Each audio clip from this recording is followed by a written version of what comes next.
ವೀಕ್ಷಕರೇ ನಮಸ್ಕಾರ. ನಾನು ನಿಮ್ಮ ನಾಗರಾಜ್ ಚೋಳೂರು, ಪ್ರಖ್ಯಾತ ಜ್ಯೋತಿಷಿ, ವಾಸ್ತು ಹಾಗೂ ಸಂಖ್ಯಾಶಾಸ್ತ್ರಜ್ಞರು ಮಾತನಾಡ್ತಾ ಇರ್ತಕ್ಕಂಥದ್ದು. ವೀಕ್ಷಕರೇ, ಇವತ್ತಿನ ಸಂಚಿಕೆಯಲ್ಲಿ ತುಲಾ ರಾಶಿಯವರ ಆಗಸ್ಟ್ ತಿಂಗಳ ಗೋಚಾರ ಫಲಗಳು ಮತ್ತು ಪರಿಹಾರಗಳ ಬಗ್ಗೆ ತಿಳಿಸ್ಕೊಡ್ತಾ ಇದೆ. ತುಲಾ ರಾಶಿಯವರಿಗೆ ಗುರುಬಲ ಇಲ್ಲ. ಈ ಕಾರಣದಿಂದ ಸ್ವಲ್ಪ ಹಣಕಾಸಿಗೆ ಸಂಬಂಧಪಟ್ಟ ವಿಚಾರಗಳಲ್ಲಿ ತುಂಬ ಕಿರಿಕಿರಿಯನ್ನು ಅನುಭವಿಸ್ತೀರಿ. ಹೊಸ ವ್ಯಾಪಾರ ವ್ಯವಹಾರಗಳಿಗೆ ಶುಭಪ್ರದವಾಗಿ ಇರೋದಿಲ್ಲ. ವಿವಾಹಾದಿ ಶುಭ ಕಾರ್ಯಗಳಿಗೂ ಉತ್ತಮ ಅಲ್ಲ. ಮನೆ ಕಟ್ಟೋ ವಿಚಾರ ಆಗಿರ್ಬೋದು, ವಾಹನ ತೆಗೆದುಕೊಳ್ತಕ್ಕಂಥ ಅಭಿಲಾಷೆ ಇದ್ದಲ್ಲಿ ಅಥವಾ ಹೊಸ ಬಿಸ್ನೆಸ್ಸನ್ನು ಮಾಡಬೇಕು ಅಂತ ಇದ್ದಲ್ಲಿ ತುಂಬ ಹೆಚ್ಚಿನ ಜಾಗರೂಕತೆಯನ್ನು ವಹಿಸೋದು ಉತ್ತಮ.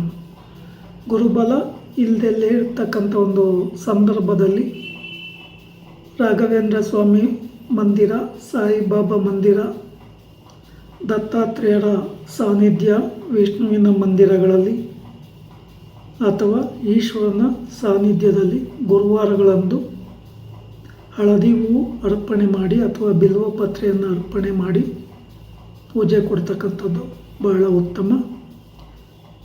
ಈ ಪೂಜೆಯ ಸಂದರ್ಭದಲ್ಲಿ ದೇವಸ್ಥಾನದ ಹೊರಗಡೆ ಅಶ್ವತ್ಥ ವೃಕ್ಷ ಇದ್ದಲ್ಲಿ ಅಶ್ವತ್ಥ ವೃಕ್ಷಕ್ಕೆ 12 ಸುತ್ತು ಕೈ ಮುಗಿದುಕೊಂಡು ಪ್ರದಕ್ಷಿಣೆ ಹಾಕಿ, ಈ ಸಂದರ್ಭದಲ್ಲಿ ಮೂಲತೋ ಬ್ರಹ್ಮರೂಪಾಯ, ಮಧ್ಯತೋ ವಿಷ್ಣು ರೂಪಾಯ, ಅಗ್ರತೋ ಶಿವರೂಪಾಯ ವೃಕ್ಷರಾಜಯತೆ ನಮಃ ಈ ಮಂತ್ರವನ್ನು ಜಪ ಮಾಡೋದು ಒಳ್ಳೆಯದು. ಇಲ್ಲ ಓಂ ನಮಃ ಶಿವಾಯ ಈ ಮಂತ್ರವನ್ನು ಜಪಿಸ್ಬೋದು. ಓಂ ನಮೋ ನಾರಾಯಣಾಯ ಈ ಮಂತ್ರವನ್ನು ಬೇಕಾದರೂ ಜಪ ಮಾಡ್ಬೋದು. ಅಥವಾ ರಾಘವೇಂದ್ರ ಅಷ್ಟೋತ್ತರ ಶತನಾಮಾವಳಿ ಅಥವಾ ಶ್ರೀ ಸಾಯಿಬಾಬಾ ಅಷ್ಟೋತ್ತರ ಶತನಾಮಾವಳಿಯನ್ನು ಪಾರಾಯಣ ಮಾಡೋದ್ರಿಂದಲೂ ಶುಭ ಫಲಗಳು ಸಿಗ್ತವೆ.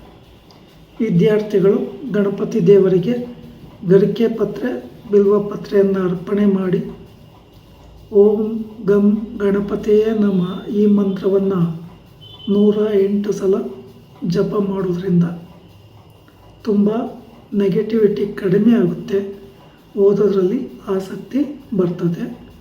ಈ ಪ್ರಕಾರ ಪರಿಹಾರಗಳನ್ನು ಮಾಡ್ಕೊಂಬೋದು ಉತ್ತಮ.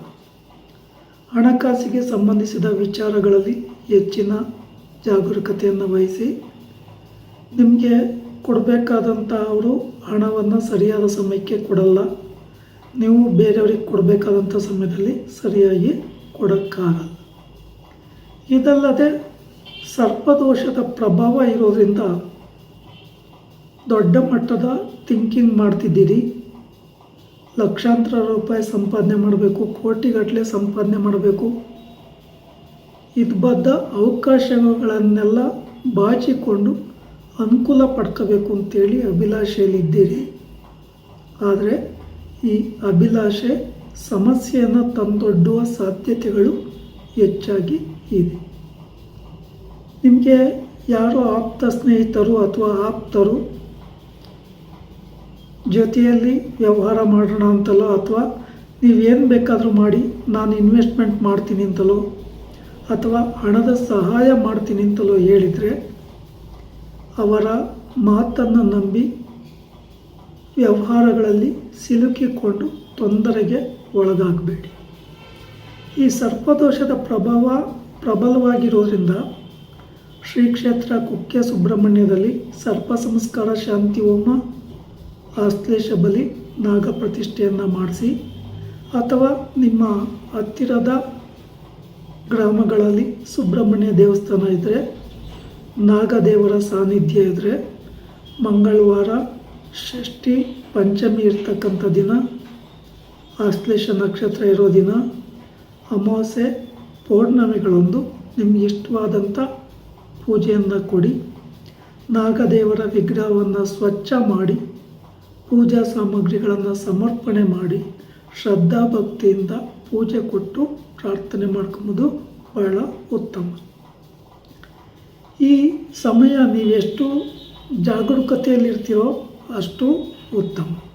ಹಾಗೆ ಆರೋಗ್ಯದ ಬಗ್ಗೆ ತುಂಬ ಹೆಚ್ಚಿನ ಕಾಳಜಿ ವಹಿಸ್ತಕ್ಕಂಥದ್ದು ಉತ್ತಮ. ಸಾಧ್ಯ ಆದರೆ ಆದಿತ್ಯ ಹೃದಯ ಸ್ತೋತ್ರ ಪಾರಾಯಣ ಮಾಡಿ. ಶನಿದೇವರಿಗೂ ಪೂಜೆ ಕೊಡೋದು ಒಳ್ಳೆಯದು. ಗುಪ್ತ ಶತ್ರುಗಳಿಂದ ನಿಮ್ಮ ಮೇಲೆ ಆರೋಪ ಬರ್ಬೋದು, ಪ್ರತ್ಯಾರೋಪಗಳು ಬರ್ಬೋದು. ನಿಮ್ಮ ವ್ಯಾಪಾರ ವ್ಯವಹಾರಗಳಲ್ಲಿ ತೊಂದರೆಗಳು ಆಗುವ ಸಾಧ್ಯತೆಗಳು ಇರೋದರಿಂದ ಹೆಚ್ಚಿನ ಕಾಳಜಿ ವಹಿಸಿ ಶನಿ ಭಗವಾನರಿಗೂ ಪರಿಹಾರ ಮಾಡಿಕೊಂಡು ಪೂಜೆ ಕೊಡೋದು ಉತ್ತಮ. ಈ ಸಮಯದಲ್ಲಿ ನಿಮಗೆ ಕೆಲಸ ಮಾಡೋ ಕಡೆ ಕೆಲವೊಂದು ಅನುಕೂಲಗಳು ಕಂಡುಬರ್ಬೋದು. ಪ್ರಮೋಷನ್ಸ್ ಆಗ್ಬೋದು ಅಥವಾ ಇನ್ನೂ ಮೇಲ್ದರ್ಜೆಗೆ ಹೋಗಲಿಕ್ಕೂ ಸಾಧ್ಯತೆಗಳಿದೆ. ನೋಡಿಕೊಂಡು ಹೆಜ್ಜೆ ಇಡೋದು ಬಹಳ ಉತ್ತಮ. ವೀಕ್ಷಕರೇ, ಈ ವಿಡಿಯೋ ಇಷ್ಟ ಆಯಿತು ಅಂದರೆ ಲೈಕ್ ಮಾಡಿ, ಶೇರ್ ಮಾಡಿ, ಫಾಲೋ ಮಾಡಿ, ಆ ಲೈಕನ್ನು ಒತ್ತಿ, ಬೆಲ್ ಐಕನ್ ಒತ್ತಿ. ನಮಸ್ಕಾರ.